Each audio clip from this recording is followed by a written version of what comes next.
प्रणाम। ओम खम ब्रह्म।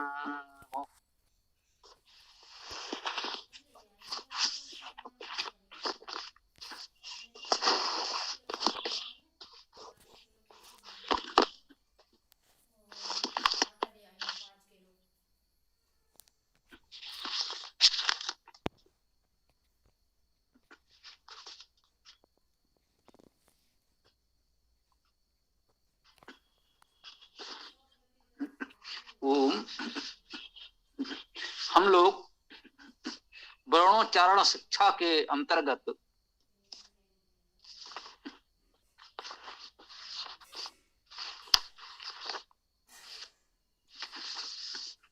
ये वर्णमाला का परिचय प्राप्त कर रहे हैं। इस वर्ण शिक्षा में अक्षर, स्थान, प्रयत्न, यत्न की चर्चा भी हम लोग कल कर चुके हैं। आज इस वर्णोच्चारण शिक्षा के 5वें अंग या विभाग प्राण की चर्चा करेंगे।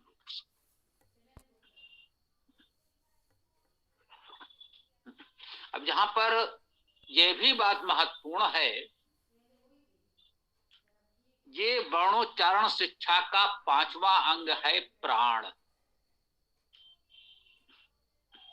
अब निश्चित रूप में सामान्य जीवन में प्राण का अर्थ कुछ और होगा। प्राण निष्प्राण आदि की बात हम लोग करते हैं। सामान्य जीवन में भाई प्राण है, प्राणवान है। व्याकरण में वर्णोच्चारण शिक्षा में 5वां अंग प्राण है, तो स्वाभाविक है यहां प्राण का वह अर्थ तो नहीं है। इसी को कहा गया है कि सभी शास्त्रों में अथवा विषयों में, उपवेदों में कुछ पारिभाषिक शब्दावली होती है और उसका एक विशेष अर्थ केवल उस शास्त्र में होता है।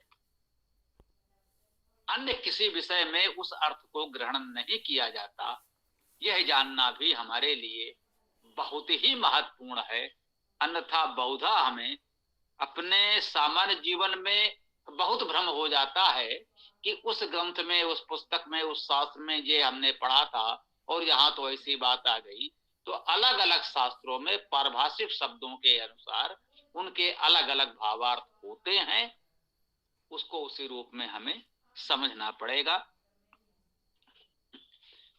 वर्णोच्चारण शिक्षा के 5वें अंग के रूप में जब हम प्राण की चर्चा कर रहे हैं, तो इसमें अक्षरों या वर्णों के उच्चारण में प्राण वायु के प्रयोग की मात्रा को प्राण कहा गया है।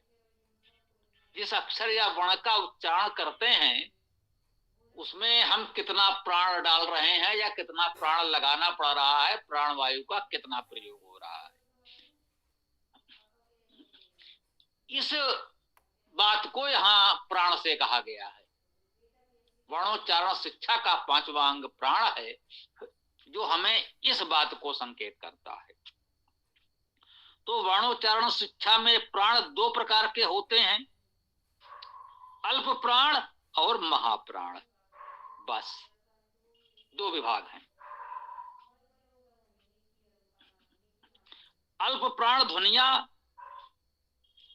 5 वर्गों के प्रथम, तृतीय और पंचम वर्ण, ठीक, सभी 5 वर्गों के प्रथम, तृतीय और पंचम,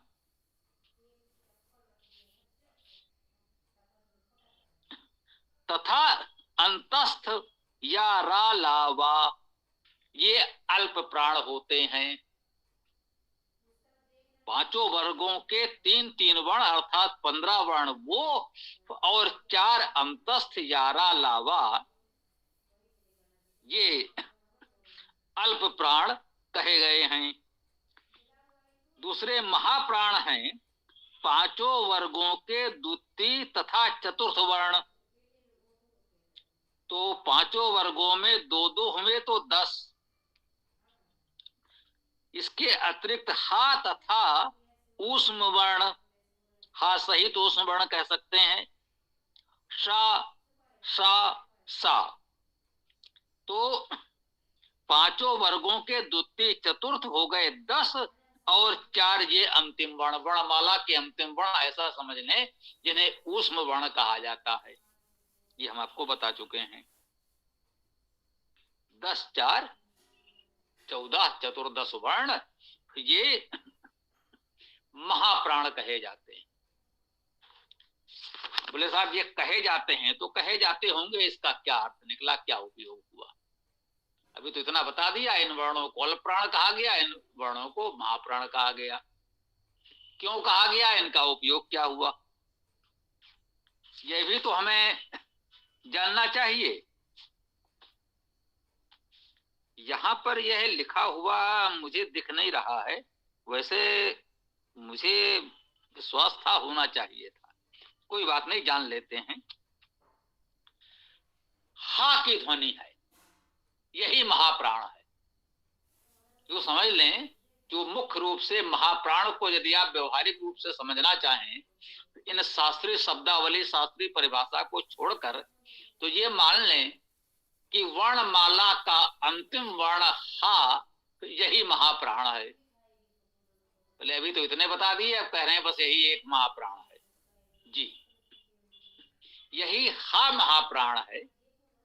और जिन वर्णों में हा की ध्वनि कुछ आपको मिले उनको महाप्राण माना गया। इसे कहा गया का। पांचों वर्णों के प्रथम, तृतीय और पंचम वर्ण तो अल्प प्राण कहे गए, अर्थात का अल्प प्राण है। द्वितीय वर्ण महाप्राण है, अर्थात खा महाप्राण है। का अल्प प्राण, खा महाप्राण। अब का और खा में क्या अंतर है? दोनों का उच्चारण स्थान एक समान है, दोनों व्यंजन हैं, स्पर्श व्यंजन है। फिर उच्चारण में जो अंतर हो रहा है वो क्या है? सूक्ष्मता से ध्यान देंगे तो का और खा में यही अंतर है। जब आप खा बोलेंगे तो एक सूक्ष्म हा की ध्वनि भी होगी। इसी प्रकार गा तो अल्प प्राण है, तृतीय वर्ण। चतुर्थ घा महाप्राण है। गा बोलिए और फिर घा बोलिए, इसमें सूक्ष्म हा आपको मिलेगा। अब इसको व्यवहारिक दृष्टि से देखें, ये किसी परंपरागत संस्कृत व्याकरण में मिल ही नहीं सकता, फिर भी आपकी सुविधा के लिए उपयोगी हो सकता है। इस समय रोमन वर्णमाला या अंग्रेजी वर्णमाला का प्रयोग आप लोग करते हैं, उनमें अक्षरों की संख्या बहुत अल्प है और सभी अपने वर्ण, सभी उच्चारण, सभी ध्वनियां वर्ण उसी में व्यक्त होने हैं। वो क्या करते हैं, उनके यहां उनकी वर्णमाला में अलग से महाप्राण ध्वनियां नहीं है। अल प्राण ध्वनि का लिखा, उसके साथ उन्होंने हा ध्वनि का संकेत भी जोड़ दिया तो खा हो गया। गा लिखा, उसके साथ महाप्राण ध्वनि का संकेत भी जोड़ दिया तो घा हो गया। उनकी लिपि इस तरह पूर्ण होती है। रोमन में का कैसे लिखेंगे? उनका वर्ण है के। अब आपको खा लिखना है तो हा का उच्चारण है उनके एच में, वो जोड़ देंगे तो के एच से खा हो जाएगा। तो ये मान लीजिए स्वाभाविक था, ये अल्प प्राण और महाप्राण की ही बात है। आप पूरी वर्णमाला देख लीजिएगा, रोमन वर्णमाला में जो अक्षर, वर्ण या ध्वनियां नहीं हैं, वो सामान्यतः आपको दिखेगा कि वे महाप्राण हैं। और उन महाप्राण ध्वनियों को इस प्रकार से अल्प प्राण उसकी ध्वनि के साथ महाप्राण का ध्वनि संकेत या लिप वर्ण हा या एच जोड़ करके उसे महाप्राण बना दिया जाता है। तो एक ही लिप संकेत से कह सकते हैं, उनकी लिप में एक ही अक्षर से दूसरा उसके निकट का महाप्राण अक्षर बना लिया जाता है। ये उनके लिखने का एक अपना तरीका हो सकता है। हमने सबके संकेत अलग लिपि में हमारे हैं, तो यही कहते हैं हमारी लिपि समृद्ध है, थोड़ा अधिक उचित है, सरलता से हम जो लिखते हैं वही पढ़ते हैं, कहीं भ्रम नहीं होता। अब वहां जिस तरह से माने उसके निकट उन्होंने महाप्राण का संकेत लिख भी दिया, अब ये आपको कैसे पता चले किस महाप्राण ध्वनि अर्थात हा को अलग से पढ़ना है या पूर्व अक्षर से मिला करके उसी को महाप्राण बना देना है? तो अब ये कैसे पता चले इसे हम का हा पढ़ें, कह या खा पढ़ें, इसे हम गह पढ़ें या घा पढ़ें? तो स्वाभाविक है ये भ्रामक है, ऐसा नहीं होना चाहिए। अलग से लिपि में ध्वनि संकेत होता तो अच्छा होता, जैसा हमारी लिपि में है, परंतु इससे आपको यह सुविधा सहायता अवश्य हुई कि अल्प प्राण और महाप्राण को समझने में निश्चित रूप से आपको सुविधा होगी। उनकी लिपि में तो ये दोष है, असुविधा है, परंतु इससे आपको वर्णोच्चारण शिक्षा के इस 5वें अंग प्राण में अल्प प्राण और महाप्राण को समझने में निश्चित रूप से कुछ सुविधा हुई होगी, ऐसा हम मानकर चल रहे हैं। इसमें महाप्राण के इसमें इतना तो लिखा ही हुआ है कि इसमें अति सूक्ष्म हा की ध्वनि मिली होती है, तो बात लगभग पूरी है, इतना लिखा हुआ संकेत पर्याप्त है। तो यह विषय, यह बात तो अब एक प्रकार से पूर्ण होता है, और पुलकित जी ने आज संकेत किया है कि शब्द रचना की चर्चा भी की जाए। तो जो कहें कि वर्णोच्चारण शिक्षा आपकी यहाँ पर पूर्ण होती है, और अब शब्द रचना की चर्चा हमको करनी है, तो पुलकित जी ये भी देख सकते हैं कि अब इस पर प्रश्न ले लिए जाएं, यदि कुछ प्रश्न हो तो आप रख भी सकते हैं, तब शब्द रचना की चर्चा प्रारंभ करें, क्योंकि वह तो अलग अध्याय है किसी का कोई प्रश्न या शब्द रचना प्रारंभ? जी, ऊष्म ऊष्म वर्ण कितने माने जाते हैं? क्योंकि इसमें आया है हा तथा ऊष्म वर्ण, तो इसमें मुझे ये कंफ्यूजन हो रहा है कि क्या हा ऊष्म वर्ण में नहीं आते हैं, तो फिर ऊष्म वर्ण कितने हैं? आपका प्रश्न उचित है, ये मैंने यहाँ अभी स्वयं पढ़ा, और वहां पर हम लोगों ने अंतिम चारों वर्णों को ऊष्म कहा था। हा महाप्राण है तो और उसको उसमें माना ही गया था, तो अब इस पर मेरे विचार से चारों ही वर्ण ऊष्म में आते हैं।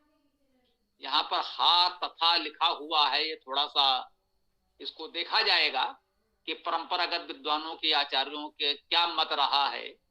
सामान्यतः हम लोग चारों को ऊष्म मानकर चलें तो उचित है। अभी हम आपको यही कहना चाहते हैं। ओम। और किसी का कोई प्रश्न हो तो बताएं।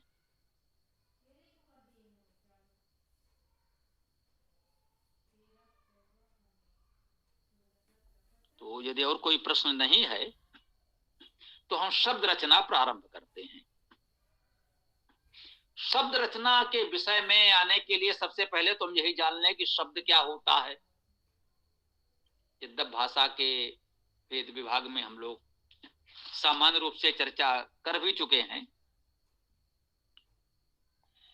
भाषा में प्रयोग होने वाली सूक्ष्म ध्वनियों व अक्षरों के संयोग से शब्द बनते हैं।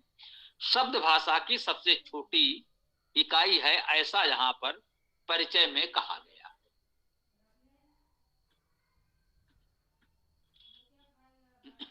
भाषा की सूक्ष्मतम इकाई ध्वनि तो अक्षर कहे गए, व्यवहारिक दृष्टि से वर्ण कह लें जिसका उच्चारण होता है। शब्द भाषा की सबसे छोटी इकाई इस अर्थ में है कि यदि शब्द न बने तो अनेक ध्वनियों का उच्चारण तो प्रकृति में होता ही रहता है, जीव हो या निर्जीव।